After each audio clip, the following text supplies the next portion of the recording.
Hello dear student, welcome. तो exam में OCM में जो केस स्टडी आता है 6 मार्क के लिए आता है। कितना? 6 मार्क। 3 आएगा, 2 केस स्टडी करना है। तो केस स्टडी में ना बच्चा लोग मोटा मोटा क्वेश्चन आएगा, मोटा मोटा सॉल्व करके मोटा मोटा क्वेश्चन आएगा, बहुत मोटा वाला देगा, अपन को रीड करके सॉल्व करना है। तो सवाल क्या दिया है? हर्षद एक एंटरप्रेन्योर है, एंगेज ए प्रोडक्शन और इको फ्रेंडली यूटेंसिल। प्रोडक्शन मतलब बना रहा है। Both male and female worker are working in the factory. All male employees are directly working on machine. Male किधर काम कर रहे हैं? मशीन।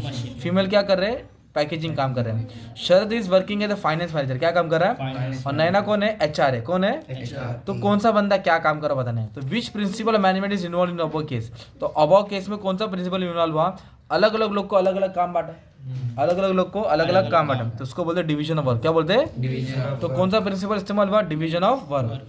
डेजिग्नेशन मतलब पोस्ट। अभी जैसे मैं तुम लोग को पढ़ा रहा हूँ तो मैं तुम्हारे लिए कौन हो गया? सर। टीचर। कौन हो गया? टीचर में सर।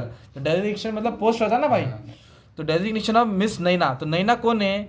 नैना एचआर मैनेजर। कौन है? तो ऐसे लिखेंगे designation of miss Naina is human resource manager. HR बोले तो ह्यूमन रिसोर्स, एम्प्लॉयज को देखभाल करना, सैलरी देना, पगार देना, बोनस देना, उनका प्रॉब्लम सॉल्व करना। एचआर बोलते हैं ना जो इंटरव्यू लेता है। Who is responsible for overall planning of the organisation. तो कंपनी का कर्ता धर्ता कौन है? हर्षद है ना, एंटरप्रेन्योर है ना, वो मालिक है ना, वो धीरू अंबानी है ना वो। तो जो एंटरप्रेन्योर है वही प्लानिंग करेगा ना। हर्षद कौन है? हर्षद। अभी नेक्स्ट केस स्टडी ना बहुत सिंपल आया था और थोड़ा हार्ड भी था। इधर बोला है जगन है। कौन है? जगन मगन, सैलरीड पर्सन। उसकी सैलरी है। He want to take the policy of his for 2 children. अपने 2 बच्चे के लिए क्या लेना चाहता है? एश्योर दैट प्रोटेक्शन, मतलब अपने बच्चे का फाइनेंशियल नीड, ताकि फ्यूचर में वो मतलब हाँ बाप अपने बेटे लोग के लिए करना चाहता है। Suggest mister Jagan a policy which can satisfy requirement of this children. बच्चों लोग के लिए कौन सी पॉलिसी होती है? तो बच्चों लोग की जो पॉलिसी होती है उसको बोलते हैं चाइल्ड इंश्योरेंस पॉलिसी। क्या बोलेंगे इसको? तेरा भी बच्चा होगा तो क्या करेगा? Child insurance. 18 साल के बाद उसको पैसा मिल जाएगा, राइट? आजा। Who are beneficiaries of policy. ये पॉलिसी किसको फायदा होगा? बच्चों को फायदा होगा। किसको? जब बच्चा बड़ा होगा तो क्लेम करेगा, उसको मिलेगा। बेनिफिशियरी मतलब फायदा, बेनिफिशियरी मतलब in about case which insurance principle is involve. देखो बच्चा इंश्योरेंस पॉलिसी लेगा तो कौन सा प्रिंसिपल इन्वॉल्व होगा? लाइफ इंश्योरेंस के लिए मेन है प्रिंसिपल ऑफ इंश्योरेबल इंटरेस्ट। बोलो प्रिंसिपल ऑफ लाइफ इंश्योरेंस के लिए ये प्रिंसिपल बहुत अहम रहता है, उसका इंटरेस्ट होना जरूरी है। अभी नेक्स्ट बहुत घुमा के आया बच्चा। क्या है मालूम है क्या? और व्हीकल मैन्युफैक्चरिंग कंपनी मतलब जो गाड़ी बनाती है, अडॉप्टेड फॉलोइंग प्रैक्टिस। वो क्या कर रहे हैं? Only those component will be use by company which are environment friendly. मतलब वो वही चीज़ इस्तेमाल करें जो इको फ्रेंडली है।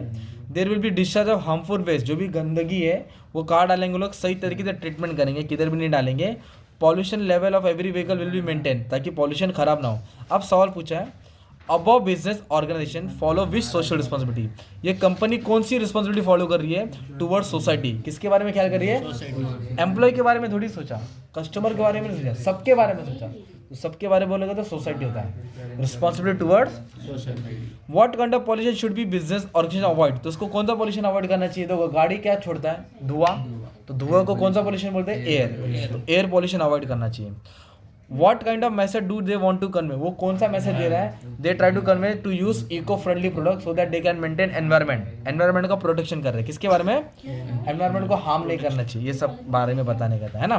तो ऐसा केस स्टडी आएगा बच्चा। एक केस स्टडी और है, करा देता तुम्हारी मोहब्बत में, ठीक है? ये देखिए वाला Jay purchase gift article online www.flip.com। Valentine Day आ रहा है ना, तो फ्लिपकार्ट से खरीदा। At same time Sheetal gift from eBay. कहाँ से खरीदी? ये मदर्स डे में खरीदी।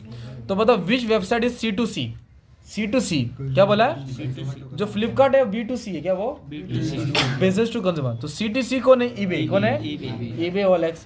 विच वेबसाइट इज B2C। B2C कौन सा है? फ्लिपकार्ट।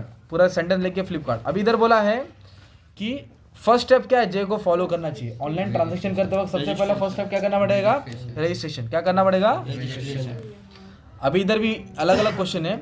संजय बिजनेसमैन है, उसका फैक्ट्री पुणे और नासिक में, और वो रहता किधर है? पुणे में। वाइफ है, 2 बेटी है, 5 साल 8 साल। Can mister Sanjay take life insurance policy for his wife and children. क्या उसने अपनी वाइफ और बच्चे के लिए लाइफ इंश्योरेंस पॉलिसी ले सकता है? Yes he can take. Can mister Sanjay take a marine insurance. Factory Pune में ना, उधर समुद्र थोड़ी है, मतलब बिजनेस लैंड पे ना समुद्र का रहता, तो उसको क्या करना पड़ता? मरीन इंश्योरेंस में। तो मरीन इंश्योरेंस लेने की जरूरत नहीं है। Which type of insurance should mister Sanjay take for protecting factory from loss due to fire? आग से बचने के लिए कौन सी पॉलिसी लेना पड़ेगी? खत्म, जेब में गया ना भाई, तेरे जेब में 6 मार्क गया कि 6 मार्क रे, अरे क्या कर रहा है पागल।